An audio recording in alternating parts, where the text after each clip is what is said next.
Hey there, guys. All right, and welcome back to another week of World War II. We're on to week number 86, April 18th, 1941. Yugoslavia crushed. Battle for Greece continues. All right, so Yugoslavia lasted 2 weeks. Oof. Got anything else? Let's go. I've got nothing else to say here at the start of the video. Let's dive right in. So he was at the meeting, but he didn't sign. Eh? Why? Okay, then why was he even there? I'm gonna guess a meeting involving Germany and Italy is the one that didn't sign because Benito Mussolini is Hitler's bitch. That's stupid. April 18th, 1941. Last week, the Axis powers, though mainly Germany, invaded Greece and Yugoslavia. And this week, Yugoslavia falls. Dun, dun, dun, dun, dun, dun. I'm Indy Nidell. This is World War II.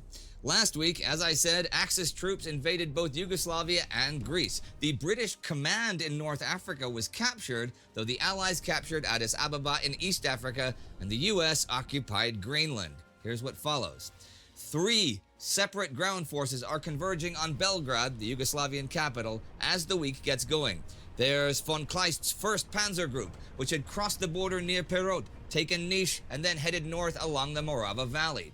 They have faced some stiff resistance from the Yugoslavian 5th Army, but it has by now been routed with many thousands of prisoners taken. The 5th Panzer Division, though, when the Niš front collapsed, left the group and reverted to direct control of the 12th Army and joined the 40th Panzer Corps for the Greek actions further south. By the morning of the 12th, the 14th Panzer Corps, in the Kleist group, has overrun the Yugoslavian 6th Army, and by the evening, its advance units are 60 kilometers from Belgrade.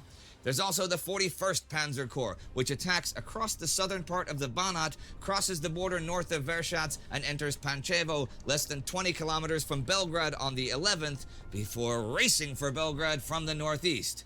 And also the 46th Panzer Corps, who established bridgeheads across the Mura and Drava rivers, crossed the Drava the 10th, and now drives southeastward towards Belgrade between the Drava and Sava rivers, though a couple divisions are diverted for a drive on Sarajevo. The afternoon of the 12th, SS Obersturmführer Fritz Klingenberg leads a patrol of the 2nd SS Motorized Infantry Division across the Danube on inflatable rafts, and at 5 p.m. hoists the swastika over Belgrade. 2 hours later, the mayor officially hands the city over to him. Klingenberg's unit, assigned to the 41st Panzer Corps, had been part of the attack across the Banat, though the announcement goes out overnight that Panzer Group von Kleist has taken Belgrade from the south. I also read this. Hitler apparently wanted an SS division to be the first to enter the Yugoslav capital, both for prestige and propaganda purposes. Upon learning of this move, the Army High Command protested vigorously and soon obtained complete operational control over this force. Now, when the border defenses collapse and Belgrade falls, Yugoslav army leaders decide to withdraw towards the mountainous Serbian interior, where they can maybe offer prolonged resistance. General von Weichs, head of German 2nd Army, is well aware of this and launches a hot pursuit of units heading in the general direction of Sarajevo, which is the focal point on which the German forces will converge. He splits his forces into groups that will approach the city from the west and the east. By the 13th, the western group faces no organized resistance, and the 14th Panzer Division leads the way, reaching Yaitse the 14th. The 8th Panzer Group leads the eastern forces, and on the 15th, 2 Panzer Divisions enter Sarajevo simultaneously. The 2nd Yugoslavian Army, headquartered there, surrenders. That afternoon, von Weichs and his staff arrive in Belgrade and draw up an armistice based on the unconditional surrender of all Yugoslavian forces. The armistice is signed the 17th. Von Weichs signs for the Germans, former Yugoslavian Foreign Minister Tsinsar Markovic and General Jankovic for the Yugoslavians. Hungary has a representative there, but he does not sign because Hungary is not technically at war with Yugoslavia. Oh yeah. The armistice... Wait a minute. Hold on, repeat that. Hungary has a representative there, But he does not sign because Hungary is not technically at war with Yugoslavia. Oh my god. That's not what I thought it was. Still a stupid ass thing, but Oh, yeah. The armistice oh goes yeah. into effect noon the 18th, 12 days after the invasion began. German losses in the campaign were very light, 151 men killed and just under 400 Oh wounded. wow. Yugoslavian losses are in the tens of thousands of civilians and soldiers, and the Germans take over 250,000 prisoners. The Italians take over 3,000 casualties killed and wounded. But they also Italy, take over how? possession of the Yugoslavian Navy, though a dozen ships managed to escape to Greece or Egypt. During the Yugoslav campaign, the German command was confronted by the problems of coalition warfare for the first time. It became obvious from the very start that the German units would have to be the driving spirit and carry the brunt of the fighting. The participating Allied and satellite forces achieved success only when they were under German command. Belgrade is the 8th capital occupied by the Germans in a year and a half. A Yugoslavian government in exile is formed in London. King Peter escapes to Greece. On the 16th, Ante Pavelic is sworn in to lead the new Croatian puppet state. And on the 17th, the Italians enter Dubrovnik. So, the Battle of Yugoslavia is over. But the battle for Greece continues. As the week begins, German troops of the 1st SS Motorized Infantry Regiment overcome Australian resistance south of Vevey. The SS regiment is then tasked with heading west and cutting off the Greek First Army's escape route from Albania. On the 13th, elements of the 9th Panzer Division are ordered to pursue the British to Kozani and cut their communications. This leads to the first and only tank-on-tank battle that takes place during the Greek campaign, as the 33rd Panzer Regiment meets the 1st Armored Brigade south of Ptolemais. As darkness falls, a violent tank battle takes place. The British are forced to withdraw, but the German advance to Kozani has to be suspended for the moment because a lot of the German tanks now have no more ammunition. Some have no more gasoline left either. The British, though, have lost their hill positions and some 30 tanks destroyed or abandoned. The Germans, 4 tanks. Numbers, however, vary widely between sources, so do not quote me on that, though it is clear that the British lose far more than the Germans do. The next day, other elements of the 9th Panzer reach Kozani and establish a bridgehead across the Aliakmon River, but there they are stopped by the British from their well-fortified mountain positions. At US Bank, when we say we're in it with you, we mean it. Not just for the good stuff, but for all. The British withdrawal, though, has now jeopardized the Greek First Army's position in Albania. The Greeks know they must retreat southward, and on the 13th begin withdrawing towards the Pindus Mountains. By this time, the SS troops, which are of the Leibstandarte Adolf Hitler, an elite SS regiment that began service as Hitler's personal bodyguard, have arrived on the scene in the west, and on the 14th take the Klisara Pass and start cutting the Greek army's line of retreat from Albania. Elsewhere on the 13th, though their withdrawal to the Mount Olympus position is not complete, the British and Greeks decide to withdraw further to Thermopylae to shorten their lines. The New Zealanders are dug in at Platamon to defend the coastal pass. The German 2nd Panzer Division crosses the Aliakmon and enters Katerini the 14th. On the 16th, they assault Platamon Ridge, 100 tanks strong with 2 infantry battalions and well over a dozen artillery pieces. Their opposition is the New Zealand 21st Battalion with 4 25-pounder guns. The Germans force the New Zealanders to withdraw over the Pineos River and to the western exit of the Pineos Gorge. The German tanks, though, are unable to follow for a couple of days, but by the 18th can cross the river on floats. And the battle for the last defenses on the Aliakmon line is over. And if anyone's thinking about reinforcements, on the 16th, Archie Wavell, in overall command of the British and Commonwealth troops in the whole theater, orders that the transport of the 7th Australian Division and the Polish Brigade from Egypt to Greece is cancelled. This is effectively a decision to abandon Greece. And Greek Army Commander Alexandros Papagos is already suggesting the British do leave to minimize damage to his country.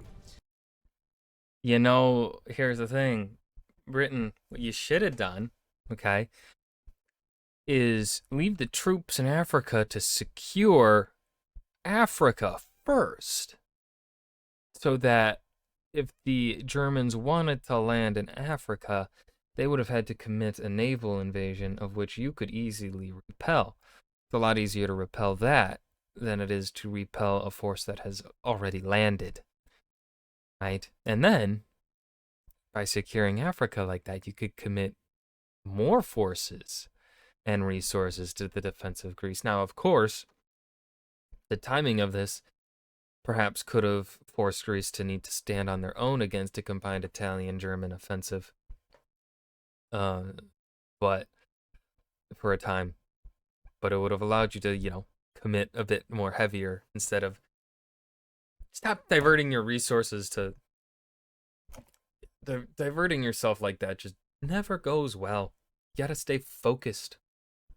On the 18th comes news from the Greek civilian leadership.